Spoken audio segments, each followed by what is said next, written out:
A light rain washed over the city as Amy clutched her little sister's hand. They were both soaked, but hunger mattered more than wet clothes. Lo hadn't eaten since yesterday, and at only 3 years old, her small body was weak. "It's going to be okay," Amy whispered, even though her own stomach ached. She tucked Liz safely between a closed shop and a dumpster. "Stay here, don't move, I'll bring you food." With her heart pounding, Amy pushed open the doors of the grand restaurant. Warmth and the smell of food made her dizzy. Well-dressed people paused to stare at the thin, dripping girl who had just walked in. She kept going until she stood in the center of the room. "I have no money," she said, her voice shaking but firm, "but I can wash dishes. Please, just give me some food for my little sister. She's very hungry." Silence fell. A waiter moved toward her, embarrassed, about to escort her out, but a man sitting alone at a table raised his hand. Liam Carter,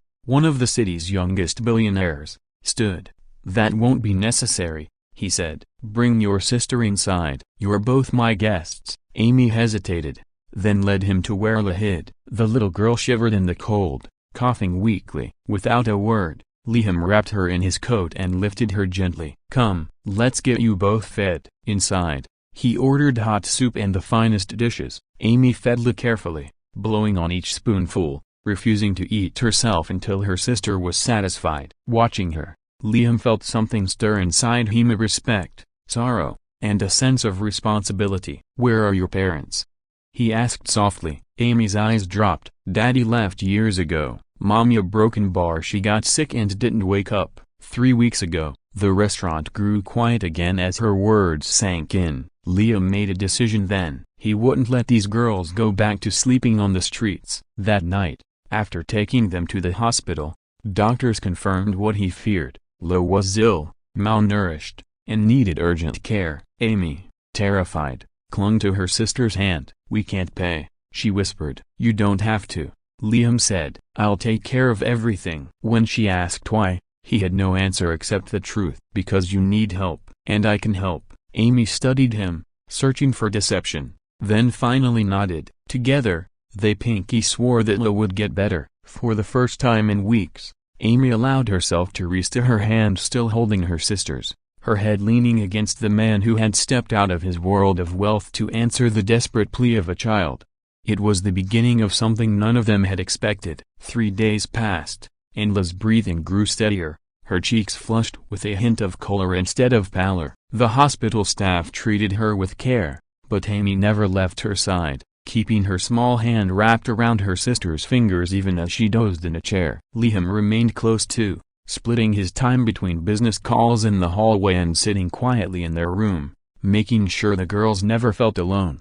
On the third morning, Dr. Bennett entered with a woman in a dark suit and neatly pinned hair. Her sharp gaze fell on the children instantly. "Mr. Carter, this is Mrs. Parker from Child Protective Services," the doctor introduced. Amy stiffened, instinctively pulling her sister closer. She didn't know who this new woman was, but she knew enough to be wary of strangers who wanted to separate them. "Hello, Mrs. Parker," Liam greeted calmly, though he felt a flicker of tension. "Perhaps we should speak outside." Reluctantly, Amy let him step out, her eyes never leaving him. "I'll be back soon, I promise," he told her, and she gave the smallest of nods. In the hall, Mrs. Parker adjusted her glasses. "Mr. Carter, I understand you've taken responsibility for these children. Legally, however, they have no guardian. Their mother passed away, their father is absent. For now, they are wards of the state." "They are not case numbers," Liam replied firmly. "They're little girls who've been through hell. I won't let them be pushed into the system without a second thought." Mrs. Parker studied him. "And who exactly are you to them?" Liam hesitated. He had no legal tie, no claim, yet his voice was steady. "The person who's not going to abandon them." Inside the room, Amy stroked Li's hair, whispering promises that they would always stay together. She glanced at the door, fear gnawing at her. Grown-ups made promises all the time, but most never kept them. When Liam returned, he crouched to meet her eyes. "They want to make decisions about you and La," he admitted.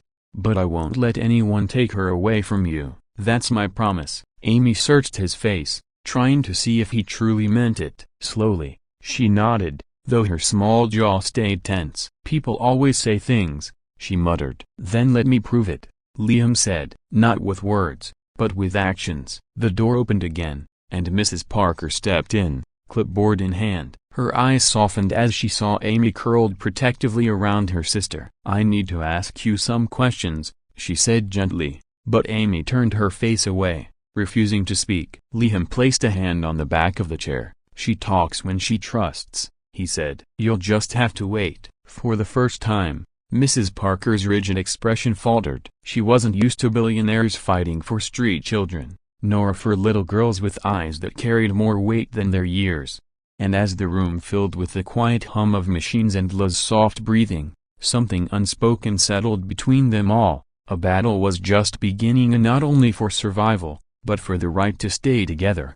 That night, the hospital room was quiet except for the soft beeping of the monitors. La slept peacefully, but Amy couldn't. She sat upright in the chair, her eyes fixed on the door, afraid someone might come in and take her sister away. Liam noticed. He pulled a chair closer. "You don't have to stay on guard all night," he whispered. "Yes, I do," Amy replied stubbornly. "They'll try to take her." "I won't let them." Her words pierced him. She sounded far older than her 5 years, a child forced to wear armor much too heavy. The next morning, Mrs. Parker returned. She had files in her hand, official-looking papers that made Amy's stomach twist. "Mr. Carter, we need to discuss placement options," she began, her tone businesslike. "The girls should be placed in foster care until we can find a permanent arrangement." Amy froze, her arms tightening protectively around her sister. "No," she blurted, her voice sharp and panicked. "You can't take us apart." "I promised Mommy." "I promised." Mrs. Parker sighed. "Amy,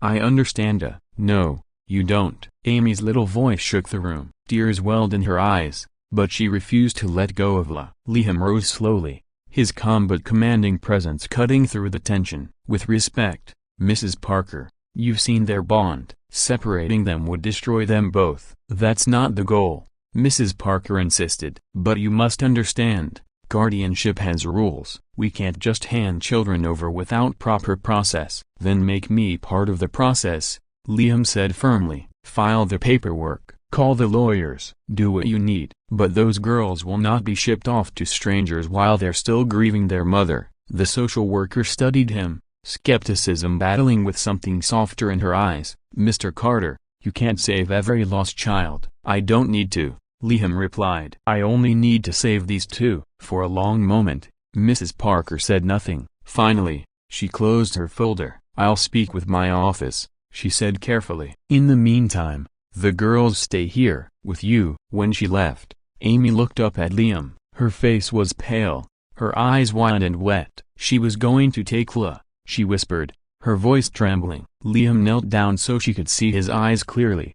"I told you I keep my promises. I won't let anyone take her." "Not while I'm here." Amy studied him for a long time. Slowly, she nodded. Then, for the first time, she let herself lean against him, not as a stranger, but as someone she had begun to believe in. At that moment, Liz stirred in her sleep and murmured her sister's name. Amy held her tighter, whispering back, "I'm here." Liam placed a hand gently over both girls. Something shifted inside him then. It wasn't just charity or sympathy anymore. It was responsibility. And, though he didn't say it aloud, a quiet vow took root in his chest. They weren't leaving his life, not now, not ever. The next morning brought brighter light through the hospital windows, but Amy's world still felt uncertain. She clutched her sister's hand, refusing to leave the bed. Liam, standing nearby, was on the phone with his lawyer. His tone was calm, but every word carried determination. "Yes, file the petition today. Emergency guardianship,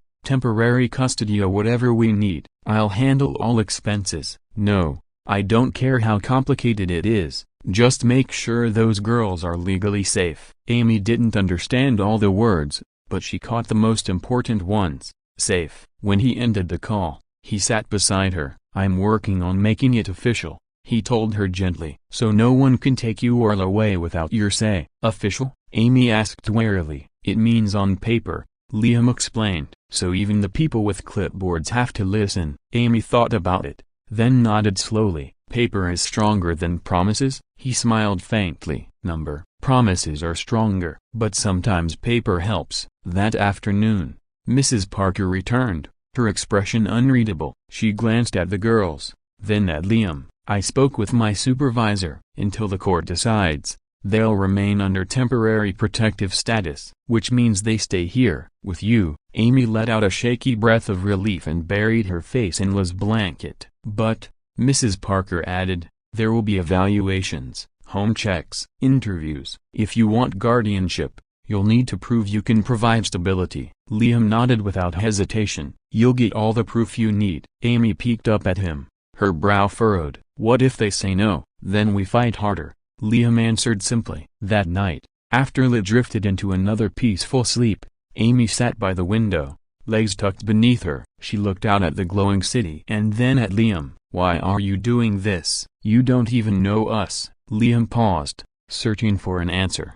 Finally, he said, maybe I didn't know what I was missing until I met you. Maybe broken bar I was waiting for you without realizing it. Amy tilted her head, trying to understand. Waiting for us? Yes, Liam said softly, for family. Silence filled the room, but it wasn't heavy anymore. For the first time in weeks, Amy allowed herself a tiny smile. And in that hospital room, with rain pattering softly against the glass, the shape of something new began to take form, and not just a rescue, but the fragile beginnings of a home.